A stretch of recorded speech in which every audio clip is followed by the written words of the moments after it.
Good afternoon, everyone. I'm Kenny, and with me today is Preston.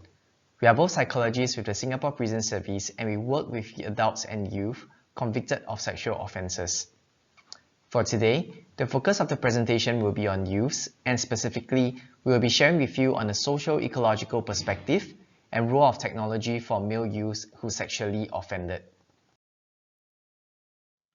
This presentation was scoped to allow us to be more informed of characteristics and possible factors contributing to the commission and desistance of sexual offences by youths, and for us to consider using this information to develop more informed management strategies for them.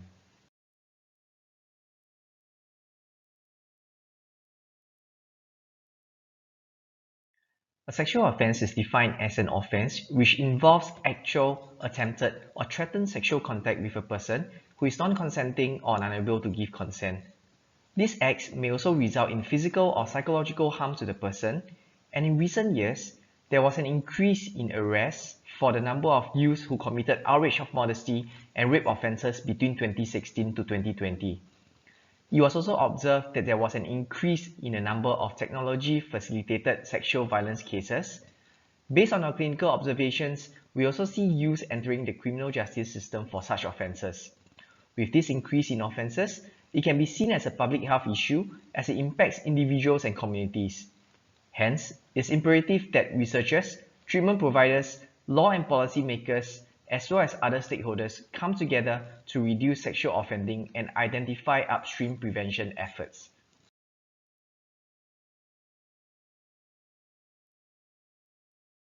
Youths who sexually offended are a heterogeneous population and they differ on several characteristics.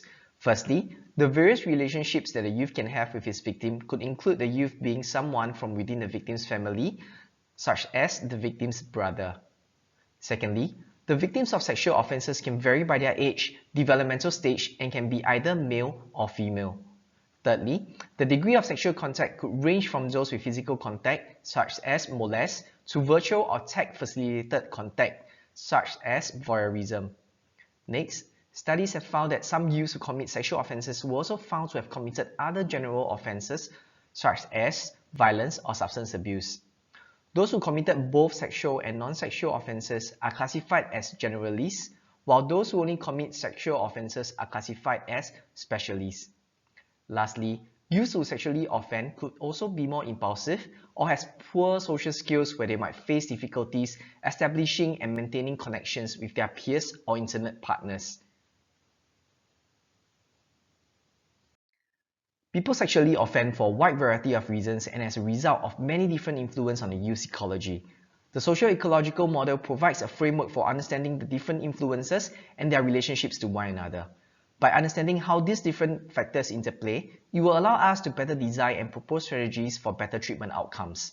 In the first sphere of the model, it includes factors such as an individual's personal history, which includes demographic factors, mental disorders, history of past offending, as well as attitudes and beliefs which could serve to lower or increase the likelihood of sexual offending. In the second sphere of the model are relationship factors which include the closest relationships in an individual's life, such as family, friends, and intimate partners. Factors include childhood maladjustments, social isolation, as well as peer influence or pressure. Community factors lies in the third sphere and it looks at the characteristics of environments such as schools, workplaces, or neighborhoods that can increase the likelihood of youth sexual offending. Lastly, societal factors are macro-level factors such as societal norms, cultures, laws, and policies. Now, I'll be sharing a list of risk and protective factors in the various spheres in the youth ecology. However, do note that the list is non-exhaustive. Under individual risk factors, an example would be sexualized coping, where youths use sexual behaviors as their main coping strategy during periods of stress or dysfunction, and these are usually inappropriate, costly, or has a high probability of negative consequences. Under relationships, an example would be negative role modeling. As peer groups are the most important socializing influence on youth behavior and values, youth may model after antisocial influences as they tend to overestimate their peers' acceptance of problem behaviors. Next, an example from macro-level factors would be traditional gender and sexual scripts, where men are expected to be aggressive and dominant, while females focus on characteristics such as passivity and physical attractiveness. With men's belief that all physical contact should lead to sex and women believing that they should give in to men when men request for sex, it could lead to negative or hostile beliefs about women, which may impair how men form warm, close, and egalitarian relationships with women. Next, I'll be sharing on the protective factors, which are variables or characteristics that lower the probability of negative behaviors and offending. On the individual level, youths who sexually offended could undergo treatment to learn skills to help them manage sexual urges or impulses healthily. An example of relationship factors will be for youths to interact with pro-social peers and be exposed to pro-social norms to aid their development of healthier attitudes that are against committing inappropriate sexual behaviors.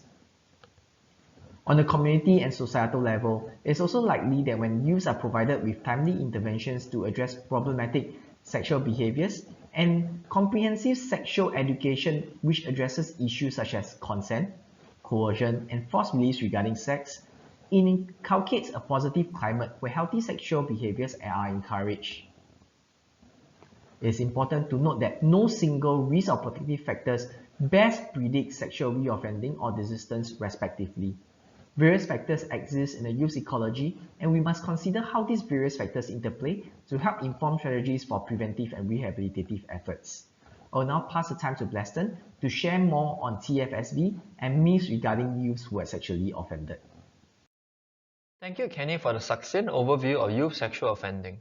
As mentioned, one of the possible reasons in the rise of sexual offences among youths could be due to a new form of sexual offending, TFSV, which is a range of sexually aggressive and harassing behaviors that are perpetrated with technology. These behaviors include image-based sexual abuse, which is the non-consensual taking, sharing, or threatening to share sexual content of a person. Voyeurism, which can include upskirting and recording when others are undressing. Sending unsolicited sexual images, such as the non-consensual sexting or sending of genitalia pictures to others. Lastly, we also have the use of technology such as dating apps like Tinder to facilitate physical meetups and to commit sexual violence. With technology, it was found that youths have access to technological devices as young as 8. With the reliance on technology and a lack of parental control, users may lack awareness of personal safety and knowledge of their privacy and security, which might lead to oversharing of information. Whether is it the increase in anonymity or the increased ease of access and storage to deviant materials, it is evident to see its integral role in facilitating TFSV. Anonymity allows one to have fantasy and experiment with forbidden behavior without the fear of public stigmatization. Deviant materials are also simply a click away. Furthermore, technology can also serve as a breeding ground for youths with deviant sexual interests to easily find like-minded peers. This has contributed to the proliferation of sex forums and obscene chat groups such as SG Nasilamak Group. Users may also accidentally be exposed to such inappropriate content in these deviant subcultures. Unhealthy sexual behaviors can be perpetrated since members can easily engage in sexual experimentation and conversation with one another. This is different from the past when it will be hard to find people of similar deviant interests in a physical context, given the deterrence from social undesirability and physical constraints. But even with technology, why will one want to commit TFSV still? A few potential motivations, which are non-exhaustive, can be seen at the following points. Sexual gratification, or simply to gain sexual pleasure. Monetary gain, which includes the use of intimate photos to blackmail for money, or even having an exclusive deviant community that one has to pay to get in. Social status building. Members demonstrate their capability when they share intimate photos or videos in a sex forum. Desire for power and control. Individuals may resort to TFSV to compensate for negative feelings and low self-esteem.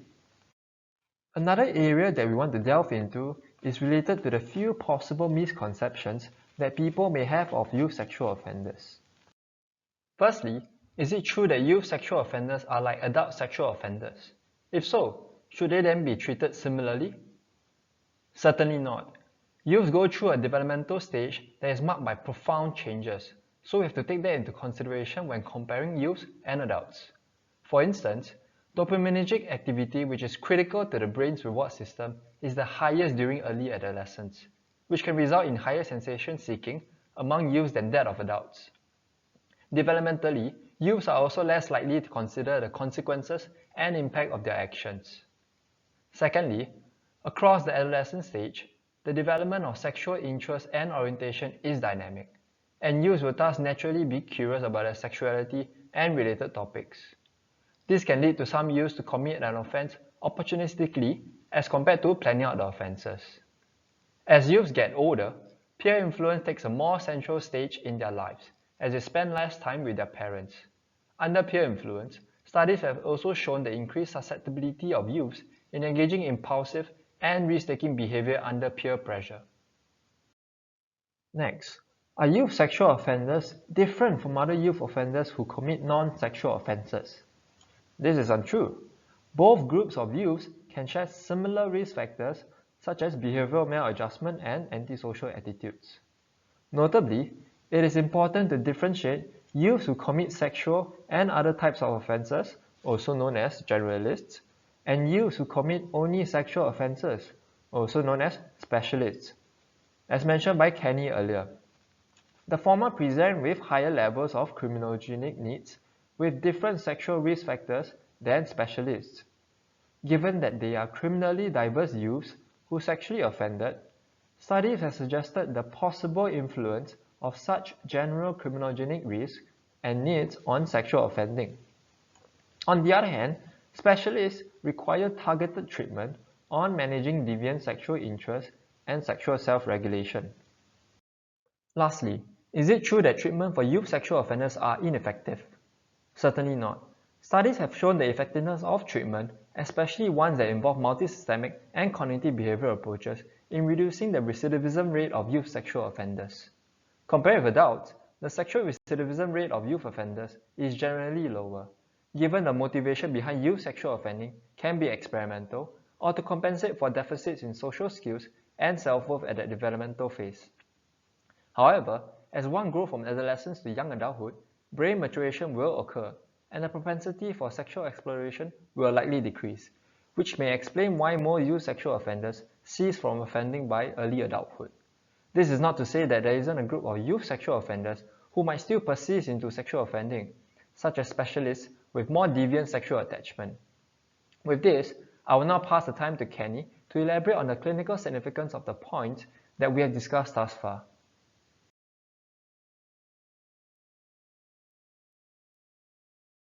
It can be seen that no single factor is responsible for explaining why an individual may sexually offend. Therefore, all stakeholders in the youth system must contribute to help youth develop a healthy lifestyle free from sexual offending. For instance, while the youth is incarcerated, rehabilitation programs can be delivered and case conferences can be held to inform relevant stakeholders of progress and risk factors that needs to be addressed. All youth and families have individual strengths that can be identified, built on and employed to prevent future risks of sexual reoffending.